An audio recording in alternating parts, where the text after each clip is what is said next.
Bonjour!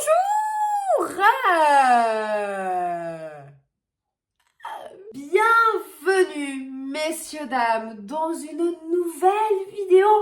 J'espère que vous allez bien. Moi, je suis en pleine forme. Et aujourd'hui, on va parler musique, on va parler hip-hop, messieurs, dames. Oui, j'ai envie de lancer une petite série de vidéos pour vous parler de mes artistes hip-hop. Oui, des personnes que j'écoute énormément, que j'ai souvent dans mes playlists. Donc je voulais vous les présenter en passant un petit peu leur vie en revue. Donc voilà, je vais vous présenter à chaque fois 3 artistes par vidéo. Et puis comme ça, vous pourrez aller aussi les découvrir pour ceux qui ne connaissent pas, pour ceux qui sont jeunes et que je vais parler un petit peu d'artistes un peu vieux et méconnus. Allez-y, sans autre, découvrir ces artistes. Donc c'est parti, on y va. Le premier artiste, c'est Mac Miller. Mac Miller, un artiste qui m'a beaucoup marqué, qui a marqué une bonne génération aussi. Quelqu'un qui a été important aussi dans le milieu du hip-hop, que ça soit par rapport à sa musique, à ses textes, à son flow, à ses productions et même sa vie, malheureusement. Donc commençons par le début. Mac Miller commence assez jeune à être dans le rap. Il écoute énormément de rap. Le mec qu'il écoute le plus et lequel il est le plus influencé, c'est Eminem. Il le dira par la suite dans les interviews. Par la suite, il se lance à vouloir écrire des petits textes, etc. Vers les 13-14 ans, il se lance à sa première mixtape. C'est très jeune, 13-14 ans. Première mixtape sous le nom pas de Mac Miller, mais Easy Mac. C'est son premier nom de scène. Il se fait connaître en premier par Easy Mac et non pas Mac Miller. Donc voilà, ça tourne bien, ça fonctionne bien, il est là, ça tourne pas mal. Par la suite, il se fait repérer par un label indépendant qui s'appelle Rostrum, qui a aussi signé par la même occasion Wiz Khalifa. Donc voilà, ils se retrouvent tous les deux dans ce label-là, ils se connaissent, ils feront pas mal de collaborations par la suite tous les deux. Ensuite, donc il est chez Rostrum, ok, label indépendant, et il se décide à lancer une autre mixtape qui s'appelle Kids.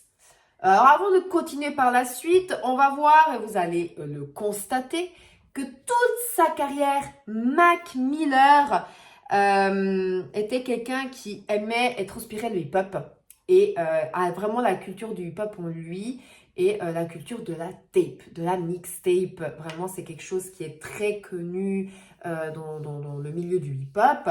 Qu'est-ce qu'une mixtape? Alors, je vais vous expliquer. Il y a une face A et une face B. Ok, dans une mixtape. La face A, généralement, c'est les rappeurs qui rappent leurs propres sons, d'accord, qui ont été produits, etc., par eux-mêmes, leurs propres textes et tout. Et tu as généralement, je dirais généralement, la phase B, où tu as des sons d'autres gens. Voilà, où on freestyle dessus, etc. Ça se fait beaucoup dans le milieu du hip-hop, surtout pour se faire connaître dans la rue, etc. On freestyle toujours dans des sons déjà connus, ok. Donc voilà ce qui est une mixtape et ça va vous servir par la suite parce que cette mixtape sort Kids. C'est un carton, ok? Ça fonctionne de malade. C'est d'ailleurs une tape qui sonne beaucoup comme un album. Pour ma part, en tout cas, moi je trouve. Vraiment, il y a des très beaux morceaux dessus, vraiment. Bon, la mixtape sort, etc. Donc, comme je vous ai dit, face A, face B, dans la phase B, on a une prod, un son de Lord Finesse. Le son s'appelle, si je dis pas de conneries, Hip Hop The Game. Voilà, Hip Hop The Game. Comme je vous ai dit, la mixtape cartonne. Ça tourne partout et il fait de l'oseille avec ça. Il fait de l'oseille et Lord Finesse arrive et il dit, bah, frérot, il est où mon oseille? Eh ouais. C'est un peu le risque et on se dit, ah, t'es un grand, t'aurais pu le laisser faire, tu vois. Mais non, on est aux États-Unis, les gars, les États-Unis, la thune, tout ça. Le truc par rapport à l'argent et tout, ils en ont rien à battre en fait. Voilà, tout simplement, les artistes là-bas.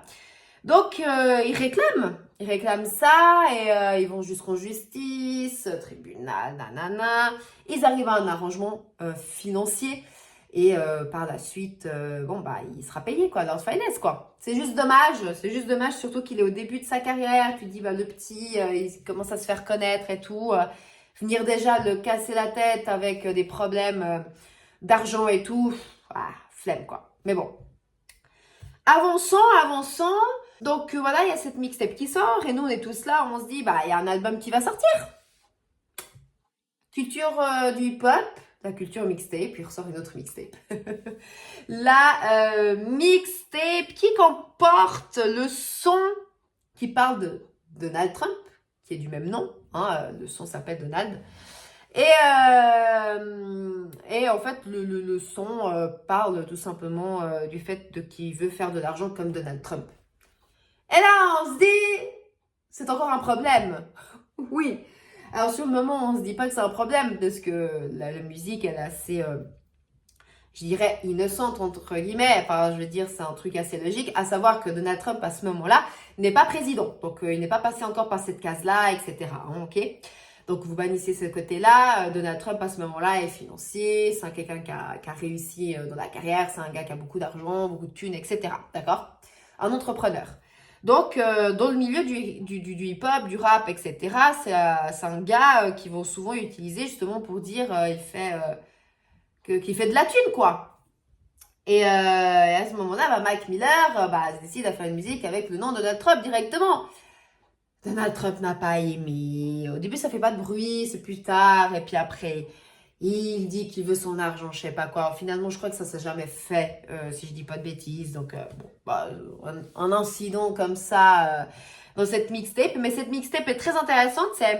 Elle s'appelle Best Day Ever. Très intéressante aussi. On voit déjà l'univers de Mac Miller qui se construit, etc. À savoir qu'il est toujours jeune, hein. C'est un gars jeune. Donc, moi, je suis impressionnée de voir que ce gars qui est jeune rappe aussi bien. Il y a un flow incroyable, quoi. C'est assez impressionnant.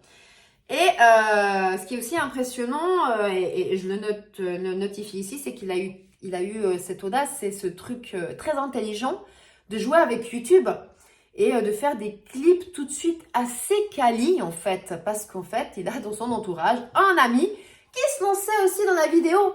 Et il se dit, bah toi, tu pourrais m'aider à faire mes clips. Et donc, du coup, il a vraiment un truc quali, en fait. À chaque clip, il a beaucoup joué avec ce truc des réseaux sociaux, YouTube, etc. Et c'est ce qui lui a permis aussi d'être connu plus rapidement que dans la rue, etc. Être chopé par des labels et tout. Bref, c'est un carton. C'est encore un carton. Pour l'instant, c'est un sans faute. Et là, on se dit, bon, il a sorti 3 mixtapes déjà, son compteur et tout. Il va bien nous sortir un album à un moment donné. Et c'est chose faite. Son premier album studio sort, Blue Say Park. Alors, beaucoup étaient débutatifs sur le moment parce qu'ils disaient que c'était moins qualitatif que celui des mixtapes. Moi, j'ai pas trouvé. Moi, je trouve que ça reste quali quand même. Et on voit toujours son flow qui est incroyable. Ses textes aussi qui sont assez profonds. Moi, j'aime beaucoup ses textes, comme il écrit, etc. Il a une capacité, une plume assez impressionnante. Et c'est un album, encore une fois, qui fonctionne. Encore imperfect. Un album incroyable, vraiment il est connu partout, il se fait de l'oseille de malade et tout, machin. Il est bien, Mac Miller. Il est au top, il est bien. Il sort juste après une mixtape encore, Macadélique, où là, on commence à sentir quelque chose dans ses textes. Il commence à parler dans ses textes de ses démons. Ses démons, c'est la drogue. Voilà. Notamment, et c'est le début de ce qu'on découvre en fait qu'il est dedans en fait, qu'il est totalement dans ces addictions-là. Donc, c'est une mixtape qui est un peu sombre, je dirais. Justement, ça parle de ses démons, etc. Donc voilà. Entre la mixtape et l'album, le deuxième album qui va sortir, il fait une télé-réalité. Parce que oui, Mac Miller gagne de l'argent, donc il va s'installer à Los Angeles. Et dans cette télé-réalité, on va tout simplement le suivre, en fait, dans son quotidien, yacht, tout ça, machin. Et entre autres, la conception de son deuxième album. Bon, bah la télé-réalité se finit et le deuxième album sort. Alors déjà, l'album s'appelle Watching Movie with Song Hoff. La pochette est incroyable. C'est un album sérieux, sombre à la fois. C'est un monde à part. Si vous voulez écouter du Mac Miller, que vous ne connaissez pas Mac Miller et que vous voulez vous lancer, c'est pas par là que je recommande de commencer.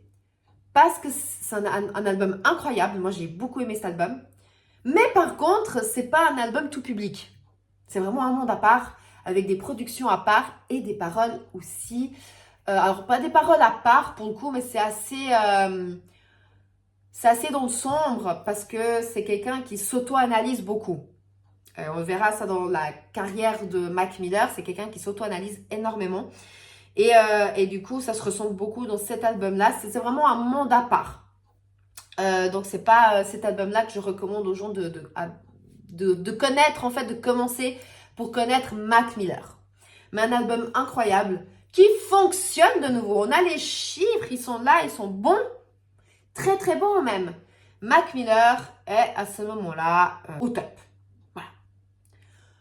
Je voulais aussi signaler que c'était aussi un beatmaker. Parce que c'est quelqu'un qui savait jouer du piano, de la batterie et de la guitare. Multifonction. Donc lui, la moitié, la plupart de ses sons en fait sont coproduits par lui. Beatmaker. Donc ça c'est à souligner aussi dans sa carrière. Puis il nous sort pas un autre album mais une autre mixtape, Faces, où là il parle de nouveau de son addiction. Comme je vous ai dit, c'est quelqu'un qui est... En fait, c'est pour ça et je pense qu'on peut faire un peu le parallèle avec Eminem, c'est quelqu'un qui rappe sa vie, d'accord, et ses humeurs et tout ça, comme la plupart des artistes hip-hop. Mais il y en a qui le font plus que d'autres en fait. Eminem était quelqu'un comme ça. Mac Miller est pareil à ce niveau-là, à rapper un peu son quotidien actuel en fait de sa vie. Et à ce moment-là, bah, c'est les addictions. Et là, en fait, il se bat contre les addictions. Là, il parle de se battre contre ça. Donc, tu sens qu'il veut s'en sortir. On verra par la suite. Alors, je ne sais plus à quelle période chronologiquement ces interviews sortent. Hein. Donc, je vais en parler là, mais ça peut être plus tard dans sa carrière, comme maintenant, etc. Hein. Mais il y a des interviews après qui sortent de Mac Miller où on sait que c'est quelqu'un qui se drogue, etc., qu'il est dans ses addictions. Et il dira, bah moi, j'ai pas envie de rejoindre le club des 27. On voit vraiment des vraies interviews, hein, c'est des vraies images. Et quand tu sais la fin, c'est terrible. Finalement, il dit qu'il veut pas rejoindre le club des 27, donc il veut s'en sortir de ça, etc. Mais qu'il est tellement dépendant que voilà. Même dans les interviews et tout ça, c'est quelqu'un de très vrai. Moi, j'aime beaucoup voir des interviews de Mac Miller, déjà à l'époque, et encore maintenant, des fois, ça m'arrive de les voir en fait. C'est un gars qui est très inspirant dans le sens où il sait en fait ce qui se passe avec lui, il s'est auto-analysé. C'est quelqu'un qui se met face au miroir et qui voit tous ses défauts.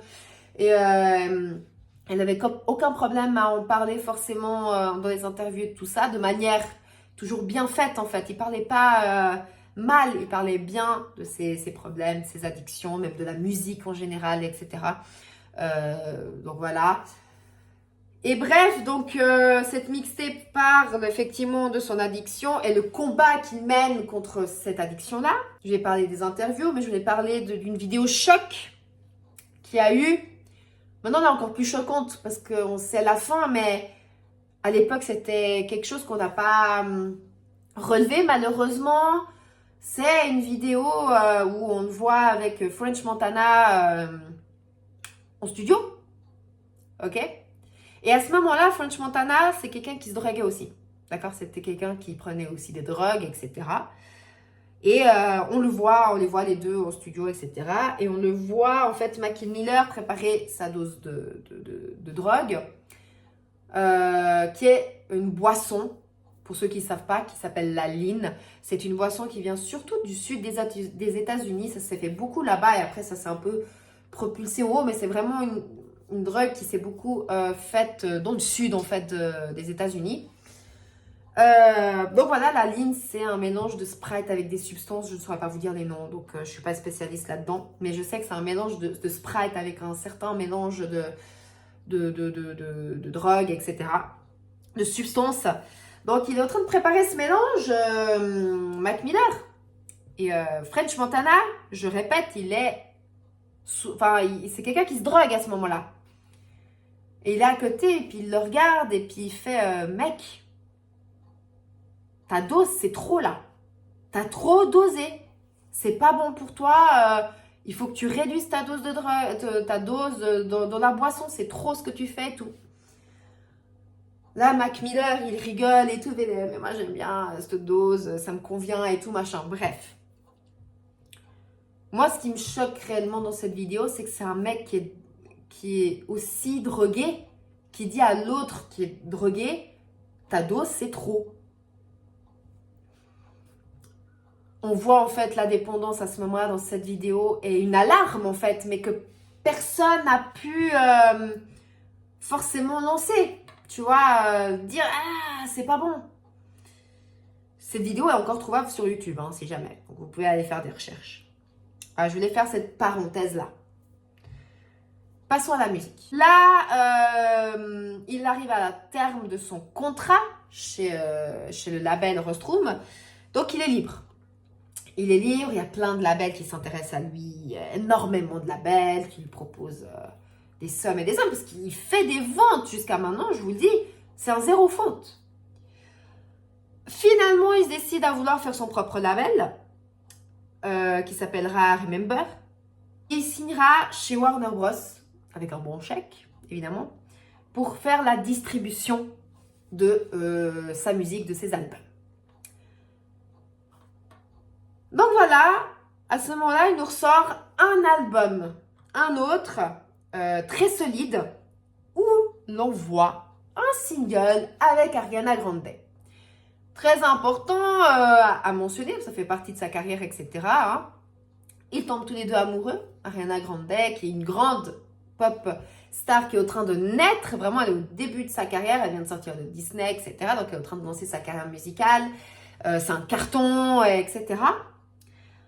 Ils tombent tous les deux amoureux, ça se voit dans les réseaux sociaux, c'est vraiment pas un couple fictif, c'est vraiment un couple amoureux, jeune amoureux. Et à ce moment-là, Mac Miller, il est amoureux, il est heureux, il sort un nouvel album, un autre album qui parle de femmes. Honneur aux femmes, voilà, c'est dédié aux femmes. Et c'est toujours dangereux de faire ça. Quand tu fais des albums qui sont pas axés pour les femmes, etc. et tout, de te lancer dans un album où ça idolâtre la femme. Ok, il n'y a pas beaucoup de rappeurs qui ont réussi à faire ça. Je dirais LL Cool J, par exemple, c'est quelqu'un qui a su très bien le faire à l'époque et tout ça.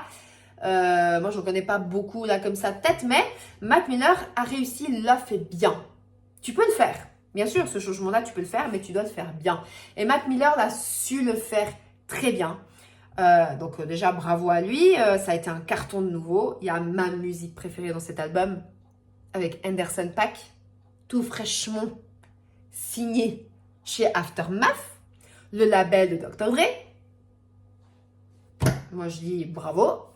La musique s'appelle Dang. Allez-y l'écouter. Il y a un clip, le clip il est magnifique. Le son est magnifique. C'est un album dédié aux femmes, joyeux, tu vois, et tout. On sent il est amoureux. Bon, l'album cartonne, la petite amourette continue, et un jour, ça s'arrête. Ariana Grande quitte Mac Miller. Malgré elle, parce que l'amour était toujours là, ça se voyait, ça se sentait, même par la suite. Les fans qui ont décidé de... C'est même pas des fans, c'est des gens un peu irréfléchis, je suis désolée, hein, qui, au décès de Mac Miller, se décident d'aller attaquer Ariana Grande en disant que c'est de sa faute. Les gars, je tiens à rectifier que ce n'est pas la faute d'Ariana Grande s'il a eu une overdose, d'accord? À un moment donné, il faut mettre les points sur les i. J'ai trouvé ça dégueulasse de la part des gens d'aller attaquer Ariana Grande. Elle était tout aussi mal que tout le monde à ce moment-là, bien plus que vous, fans, d'accord? C'est quelqu'un qui était très proche. Elle a quitté Mac Miller à cause de ses addictions, les gars. Bah ouais! Mac Miller n'a pas arrêté de se droguer. Et ça devenait trop. Et pour elle, bah, c'était difficile aussi. N'oubliez pas, c'est pas une femme au foyer. Ariana Grande, elle a sa carrière à gérer. Elle ne pouvait pas. Et même une personne lambda ne peut pas gérer ce genre de situation. C'est difficile. Donc, elle a décidé de mettre un terme à ça malgré elle. On voit Mac Miller pas bien, évidemment, etc. On lui demande en interview, nanani, nanana. Il dit que c'est la vie et tout ça, mais on ne le sent pas bien. Après tout ça, après ce dernier album qui parlait de femmes, etc., il nous ressort un nouvel album qui s'appelle Swimming. Quel album? Un album magnifique, en même temps qui parle de dépression, très bien écrit. Lyricalement, mon Dieu, wow, quel texte. Des prods aussi, un monde à part encore une fois, mais beau. Le monde de Mac Miller est magnifique, etc. Donc vraiment, ça cartonne de nouveau, ok? Swimming, ça cartonne de nouveau, incroyable et tout ça. Et donc cet album sort en 2018, ok? Là, il reparle aussi de ses addictions, etc. C'est vraiment quelqu'un, encore une fois, qui se met face au miroir et qui sait s'auto-analyser et qui rappe ses défauts. Incroyable. Donc voilà. Donc ça, c'est en 2018, ok? Septembre 2018 arrive et on a la mauvaise nouvelle. Mac Miller est retrouvé inconscient chez lui. Et c'est trop tard. C'est trop tard, il est décédé d'une overdose. Alors, moi, j'apprends ça dans les réseaux sociaux, hein, à ce moment-là et tout. Et je me dis, oh putain, quoi. C'est dur. C'est dur. Mac Miller, qui était un gars si inspirant, et finalement, il ne décède pas à 27 ans, mais à 26 ans. Il ne rejoint pas, comme lui ne le voulait pas, justement, le club des 27. Comme il disait, malheureusement, il est décédé même avant. Il avait tellement de choses à accomplir, tellement. C'est si dommage que cet artiste soit décédé. Malheureusement, il n'a pas réussi à... Il était voilà, essayer de s'en sortir, tout ça, comme on disait, mais pas encore totalement. Donc, il prenait encore des drogues et je crois qu'il y a eu... Alors ça, je ne pourrais pas vous assurer, donc à prendre avec des pincettes, ce que je vais dire là, mais je crois que c'est parce que c'était pas la drogue qu'il voulait de base et une mauvaise dose qui a été faite, etc. Et finalement, c'est pour le pourquoi du comment il a eu cette overdose-là. Donc voilà, Mac Miller décède en septembre 2018 et par la suite, ils sortiront un album posthume qui était déjà en fait un album en préparation. C'était en fait une espèce de suite à Swimming qui s'appelle Circle. Circle qui était un concept en fait. Il était en train de faire tout un concept autour, etc. Et qui est, pour le coup, avec tout ce qu'on sait, il est triste. Il nous rend triste cet album, mais d'un autre côté, ça nous fait du bien d'écouter du Mac Miller. Dire que c'est un projet qui était justement en cours, donc c'est vraiment un truc qui a été fait de son vivant et ils l'ont sorti par la suite en titre posthume. Évidemment, c'est malheureux, mais c'est sa meilleure vente. Circle, donc voilà, hein, on sait toujours comment ça va à titre posthume. Voilà, c'est un grand artiste. Rendons-lui hommage, RIP à Mac Miller qui repose en paix. Et voilà. Passons maintenant au deuxième artiste. Tyler, the Creator, man. Cet artiste que j'ai découvert bien tard dans sa carrière. Donc commençons par le début. Tyler, the Creator se passionne très vite pour la musique et surtout par les pochettes de musique, ok, des albums, etc. Et il va très vite vouloir dessiner en fait des nouvelles pochettes d'albums, ok. Ça revient beaucoup dans tous les biographies, tout ça. Il sera vu comme quelqu'un dans sa jeunesse de très bizarre, ok, parce que c'est pas un mec qui va jouer comme tout l'Amérique noire au basketball, au sport, etc. Il n'aimait pas ça. Mais plus, il sera skater en fait. Totalement le contraire de ce qu'on voit d'habitude. Il va vouloir faire du piano. Ok, à 12 ans, il va faire du piano, etc. Et il vivra aussi seulement avec sa mère. Il ne connaîtra jamais son père. Ok. Donc voilà un petit peu la mi-enfance de Tyler, the Creator en très rapide. Bon, il se passionne pour la musique, etc. Il s'identifie à 2-3 artistes, dont Pharrell Williams, qui collaborera avec lui par la suite. André 3000, seul artiste qui n'a pas pu collaborer avec lui. On ne sait jamais, c'est pas encore fini, hein. On ne sait jamais. Et Kanye West. Bon. Donc on va voir aussi tout au long de sa carrière et de ses albums que finalement, oui, on comprend d'où vient son influence. D'où vient son influence. Bon, par la suite, il grandit, tout ça, machin, et puis en fait, il traîne avec des gars et il se décide à vouloir monter un groupe qui s'appelle Old Future. Old Future, où ça regroupe en fait, c'est pas un groupe juste de musique. Ça regroupe des mecs en fait, mais genre plein de mecs qui débordent d'idées, ok? Qui aiment le skate, mais qui parlent de vidéos, qui parlent de musique, qui savent rapper, chanter, etc. Ça peut être du R&B, etc. Et ils ramènent plein d'idées, ok?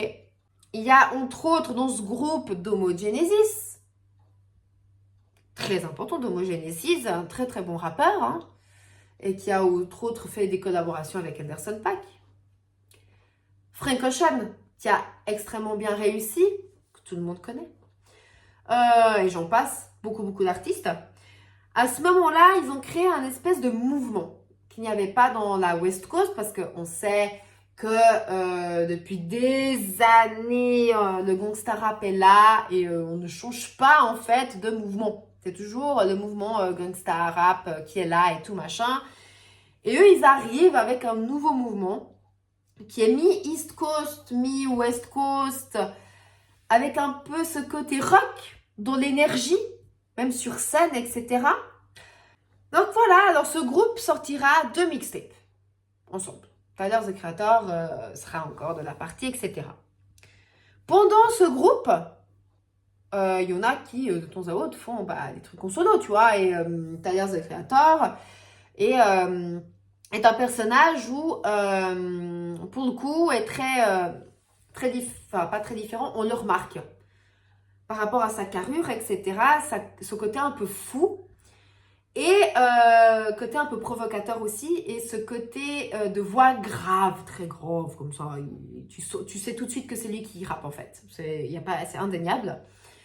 Pendant le groupe, tout ça, ils décident à sortir une mixtape, Tyler, the Creator, qui s'appelle Bastard. Franchement, une mixtape qui sonne comme un album pour moi. C'est particulier.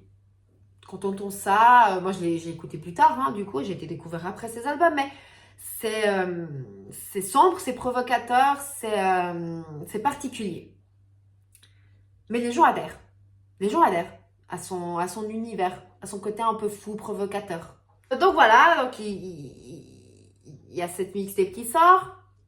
Il y a un concept aussi derrière, hein, donc il parle beaucoup de son père en fait. Il parle beaucoup de son père, donc que ce soit dans sa première mixtape, deuxième et troisième album. Dans cette partie de carrière, il va beaucoup parler de son père et il va beaucoup faire jouer des personnages. Et il me fait beaucoup penser, on peut faire un comparatif avec Eminem dans sa carrière. Eminem qui jouait avec des personnages aussi en fait. Et ce côté un peu provocateur, fou, vient aussi un petit peu de cette influence d'Eminem. Donc voilà, la petite comparaison dans cette carrière. Et donc voilà, donc cette mixtape sort, elle fonctionne très très bien. Ok. À savoir, et je précise déjà là maintenant, d'ores et déjà, si vous voulez aller découvrir Tyler the Creator, il ne faut pas être premier degré. Il faut être 2, 3, 10e degré avec lui. Rien n'est vrai, tout est... C'est incroyable. C'est incroyable, la provocation et tout ça, mais en fait, ils sont fous. Voilà, c'est un mec qui est fou et qui en même temps aime la blague, aime rigoler, il en a rien à battre. Donc, c'est du 10e degré limite. À préciser si vous voulez aller découvrir Tyler the Creator. Ensuite, il va nous sortir un premier album qui est Goblin, où là, justement, il met en place des personnages avec des psychologues. Donc, on a un psy, en fait, qui parle tout le long de l'album, etc. Il y a des personnages qui rentrent en compte entre Tyler, d'autres personnages avec d'autres noms, etc. Jusqu'à la fin de l'album. Donc, l'album est particulier de nouveau. C'est pas donné à tout le monde. Avec des prods très bien faites, très bien produites, très, très, très quali. Des textes tout aussi provoquants et fous, mais en même temps réfléchis. Voilà, on fera une analyse sur ces albums, je vous le dis d'ores et déjà. J'ai envie de faire une analyse sur les albums de Tyler the Creator comme on a fait pour Eminem sur cette chaîne, et je trouve très intéressant, vraiment cette partie de carrière de Tyler the Creator, parce que vraiment, ça a été un génie sur cet album, et même celui qui arrive après. Cet album cartonne de nouveau, ok. Il fait des très très bons chiffres, donc vraiment il est connu dans le underground, tout ça, il est connu, ok. Il a aussi pour cible, ça je tiens à le dire, il a aussi pour cible quelqu'un comme Eminem, Bruno Mars. On ne sait pas pourquoi. Pourtant moi j'aime bien Bruno Mars, mais je comprends pas pourquoi.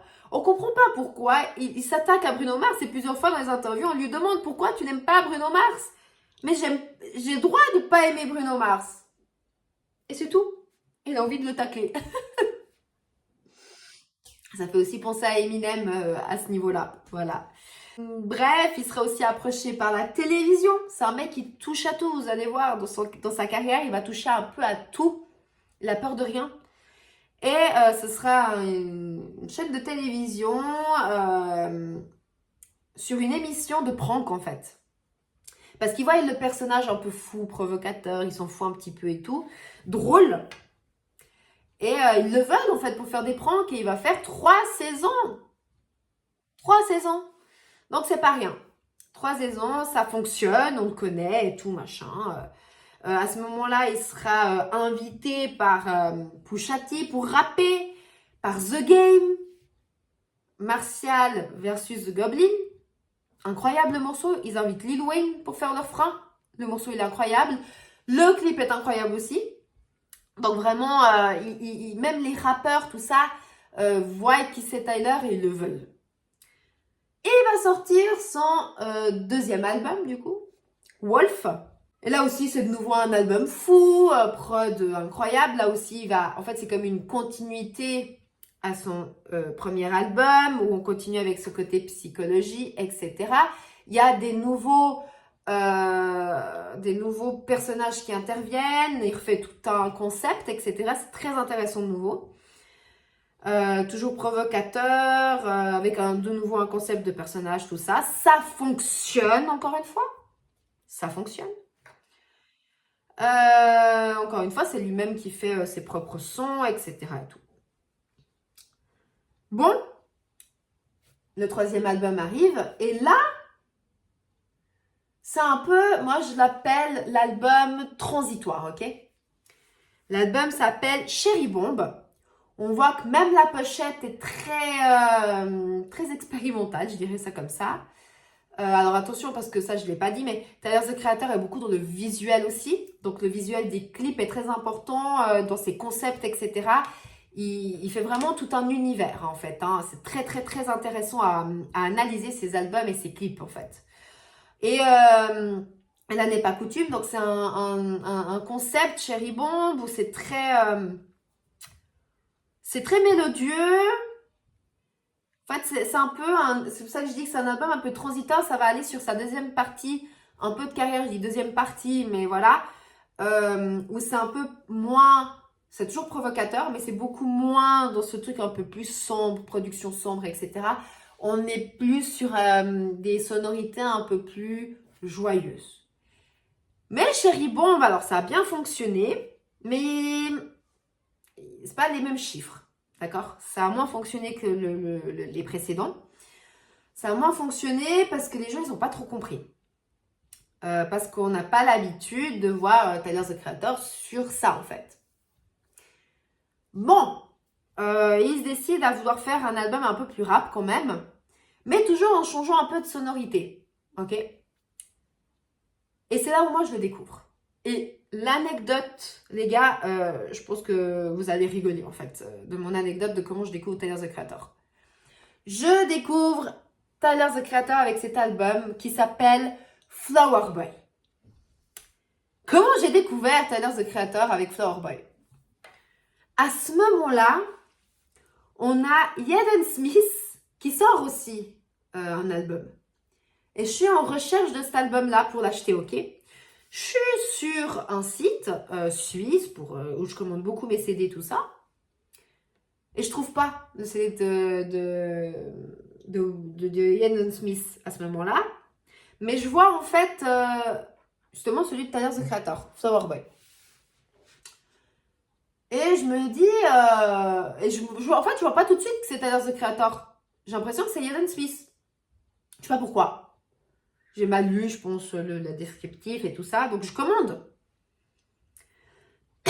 Et j'écoute. Je le reçois, je l'écoute et tout. Je suis contente. Et puis, je fais, mais en fait, c'est pas du tout Jaden Smith. C'est Tyler, the Creator. Et là, les gars, il fait partie de mon top 3 des meilleurs albums de Tyler, the Creator. Mais quel album!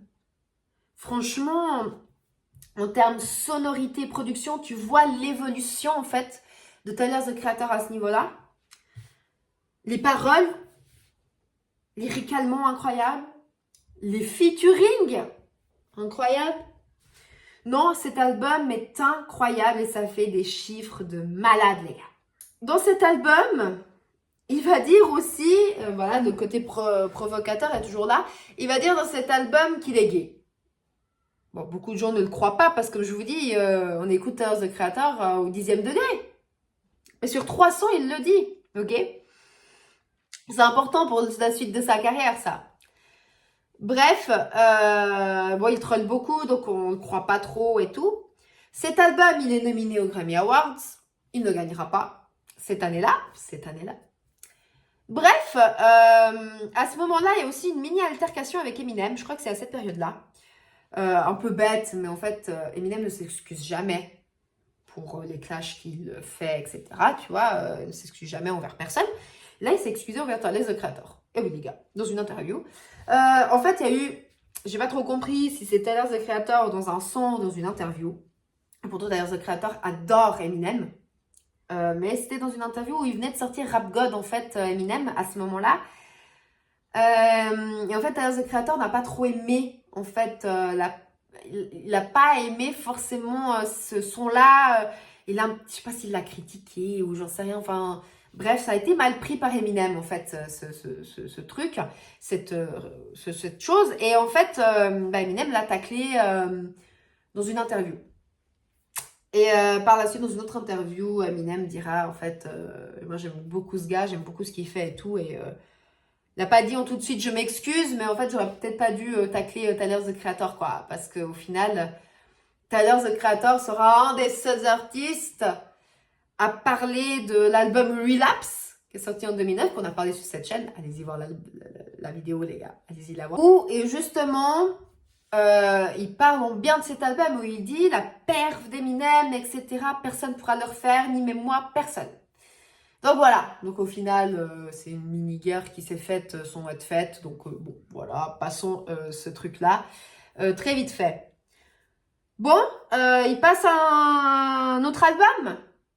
Et là, les gars, on passe à un album où Moi, je surkiffe. C'est pas un album de rap. L'album s'appelle Igor. Il y a un concept autour de cet album qui est incroyable. La pochette est incroyable. Rose, etc. On le voit avec le single Earthquake, ou avec une perruque et tout, où il a une voix grave à la Pharrell Williams un peu. Alors que lui, No.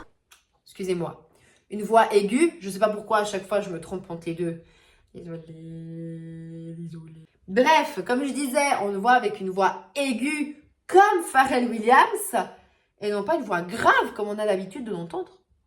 Donc déjà là, c'est impressionnant. Donc c'est vraiment tout le long de l'album comme ça. Et même sur scène, il fait cette voix aiguë. Quel album? Quel concept? Ce concept, ça parle d'un triangle amoureux.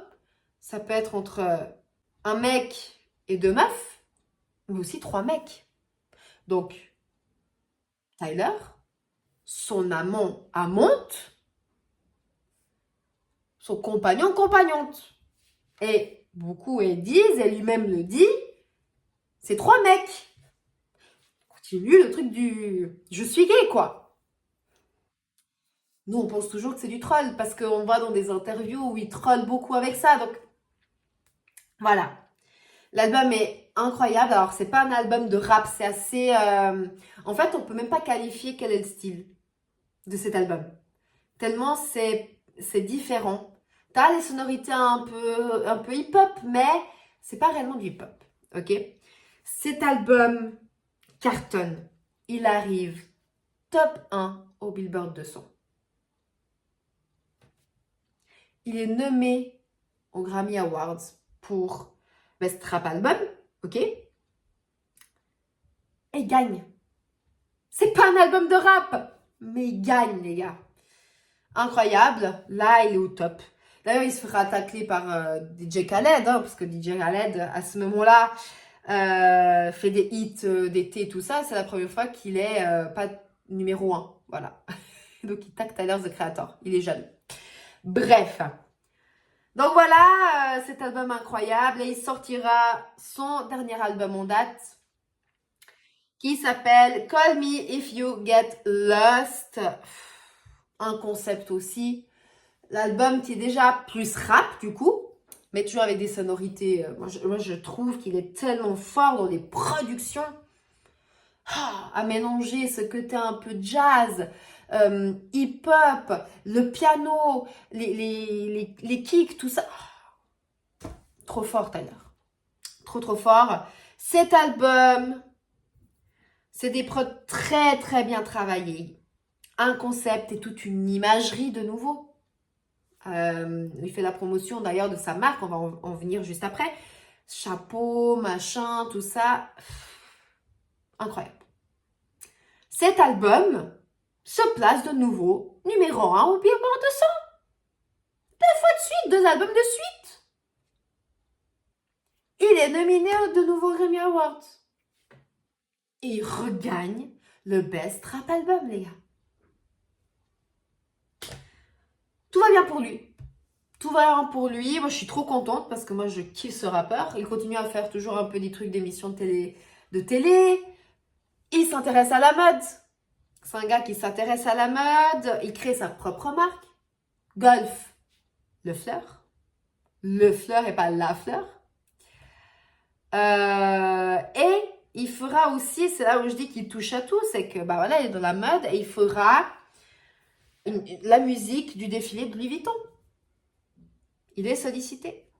C'est un artiste qui touche à tout. Donc voilà, bah là j'attends fort son prochain album, j'attends très très fort qu'il ressorte quelque chose. Il a fait des très bons featuring, incroyables sur toute sa carrière actuellement. Donc voilà, allez-y découvrir Tyler, the Creator. Si vous avez connu que ses derniers albums, allez le découvrir au début de sa carrière. C'est très très intéressant de voir toute l'évolution qu'il a faite et les concepts de chaque album qu'il a fait.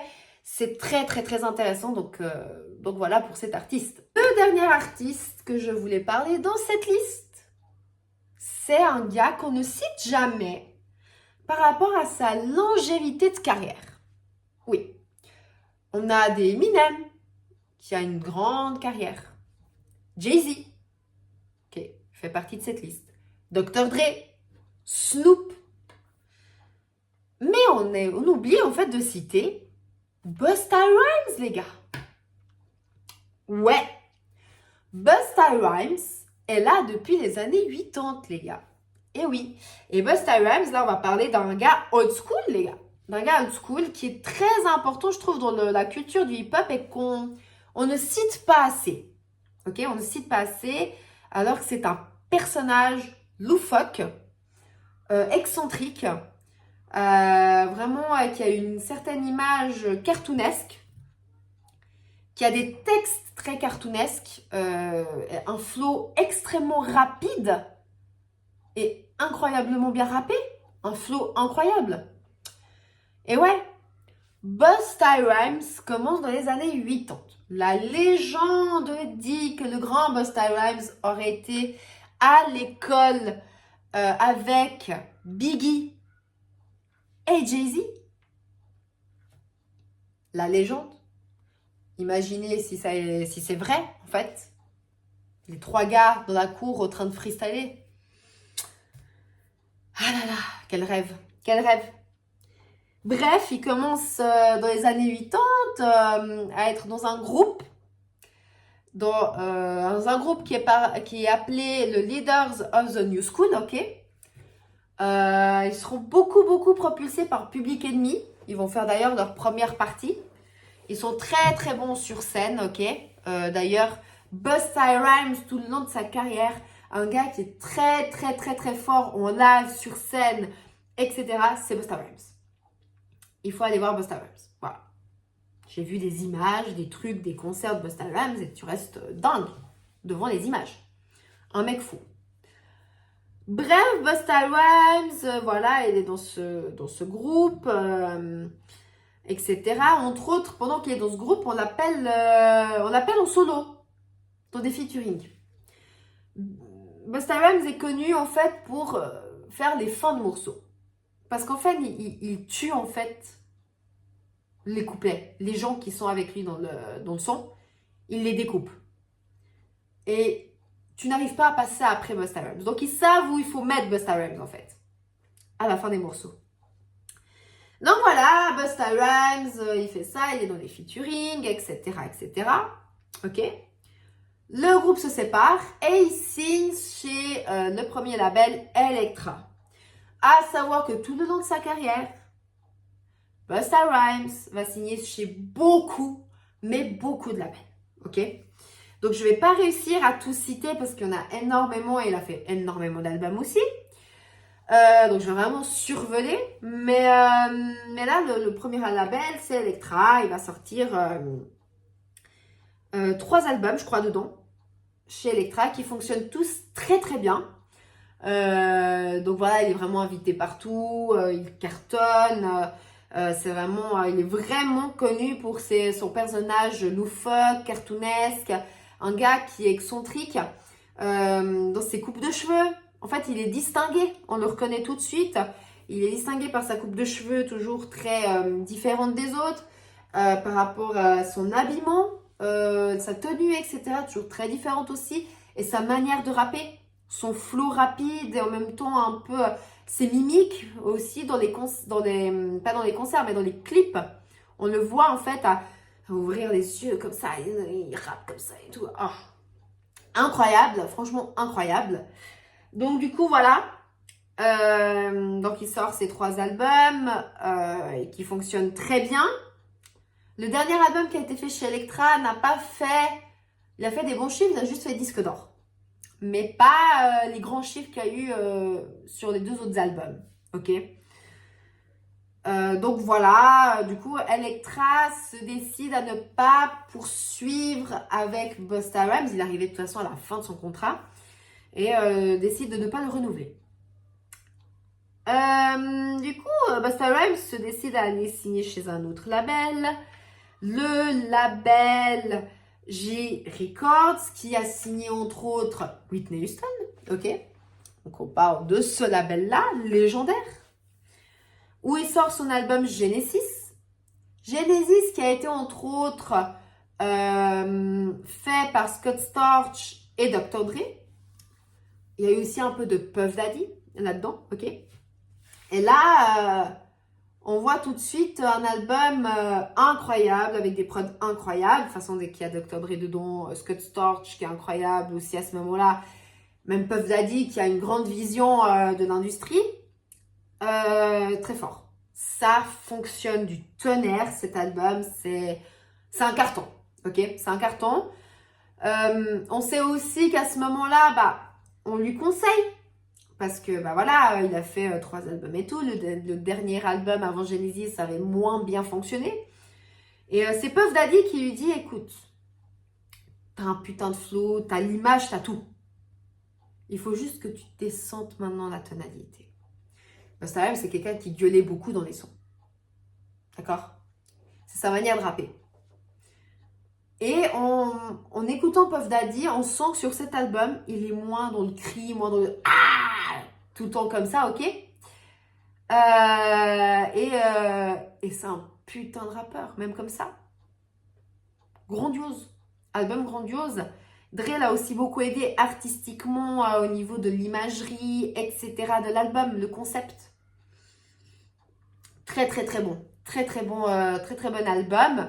À savoir que l'album a fonctionné du tonnerre, mais pas assez par rapport à l'argent qu'ils ont mis dessus. Donc, ça n'a pas comblé toute la thune qu'on a mis sur cet album, ok? C'est le seul point négatif qu'il y a eu sur cet album-là. Oh, il signera aussi par la suite, comme je vous ai dit, par beaucoup de labels. Hein, donc, le label Aftermath, label de Dr. Dre. Il ne sortira qu'un album à ce moment-là, à savoir qu'à cette période-là, Dr. Dre parle de l'album Detox et tout ça, donc il est plus concentré sur Detox qu'autre chose. Mais il sortira tout de même un album, Busta Rhymes, qui fonctionne bien, et il fait disque d'or, voilà, etc. Vraiment, il fonctionne très très bien. Par la suite, il sortira de ce label et ira chez un autre label, de nouveau, et le label c'est la Motown. Le grand, légendaire label La Motown qui a signé Diana Ross, les Jackson 5, évidemment Stevie Wonder, etc., etc. Bon, à ce moment-là, c'est plus la même Motown qu'à l'époque, ok? Donc, ça fonctionne moins. Ça ne fonctionne même pas du tout. Il sort un album là-bas qui est un échec, il ne fait même pas disque d'or, ok? Bon, il se décide à sortir, il va dans d'autres labels, ok? Alors là, je ne saurais plus vous citer quel label c'était. Il va sur un autre label, il ressort d'autres albums, etc., etc., qui refonctionnent, mais sont un petit peu en perdition, ok? On sont un peu en perdition. Alors moi, il y a par exemple le son Touch It qui sort. Il y a le Touch It où il n'y a que Busta Rhymes et il y a le remix qui sort où il y a Mary J. Blige, il y a entre autres Papoose, DMX et j'en passe, Missy Elliott, bref, que du beau monde. Que du beau monde dans ce son. Il est incroyable, il y a un clip et tout, ils l'ont même rappé en live, incroyable. Donc voilà, Touch It, moi j'ai beaucoup aimé ce son. L'album en soi, il était sympathique mais sans plus. Il sort aussi par la suite, et c'est là où on voit tout son talent, Look at Me Now, avec Chris Brown et Lil Wayne. Quels sont une performance incroyable. Il y a Chris Brown qui sort un petit freestyle comme ça. Et en fait, on se dit, Busta Rhymes va passer à la fin vu qu'il y a encore Lil Wayne. Eh ben non, les gars. Busta Rhymes va dans le son et il rappe de malade. C'est, encore aujourd'hui, c'est une grande performance. Personne n'arrive. Incroyable. Et Lil Wayne a eu de la peine à enchaîner après. Alors Lil Wayne, je ne sais pas qu'est-ce qu'il a fait, mais il n'a pas été aligné sur la production, sur la prod, la mélodie. Normalement, c'est quelqu'un qui est assez aligné quand il freestyle et tout, même s'il n'aurait pas tué Busta Rhymes, je veux dire, voilà. Mais ça l'a tué parce que j'étais là, mais il n'est pas aligné sur la production, j'ai pas aimé et tout. J'étais là, oh non, Lil Wayne, Lil Wayne. Bon, bref. Son incroyable, clip incroyable, donc voilà. Donc bref, voilà un peu pour l'histoire de Busta Rhymes. Il est revenu un peu avec l'album en 2020, je sais plus si c'est 2020 ou 2022, je veux pas dire de bêtises, donc vous me recorrigez dans les commentaires. Mais où là, l'album était solide. Il a sorti le son Xar, que j'ai beaucoup kiffé. J'ai beaucoup kiffé. Et du coup, j'ai été écouter l'album et là, on le ressent de nouveau là, Busta Rhymes. Parce que les derniers albums, c'est pour ça que j'en parle pas plus que ça en fait, parce que les derniers albums, c'était pas trop ça en fait. C'était vraiment pas trop ça. Mais bon, voilà. Voilà, Busta Rhymes. Conclusion de Busta Rhymes.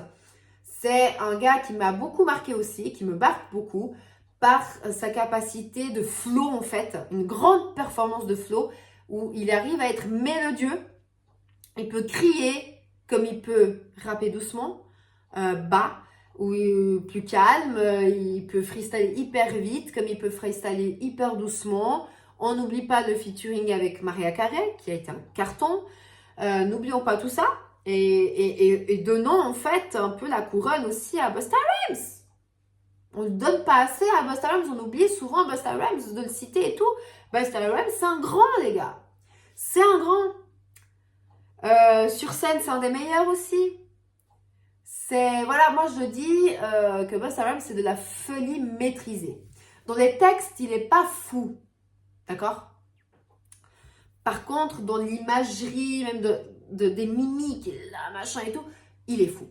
Et on le distingue tout de suite. Un rappeur qu'on distingue tout de suite, qu'on voit tout de suite. Voilà, qui fait la différence.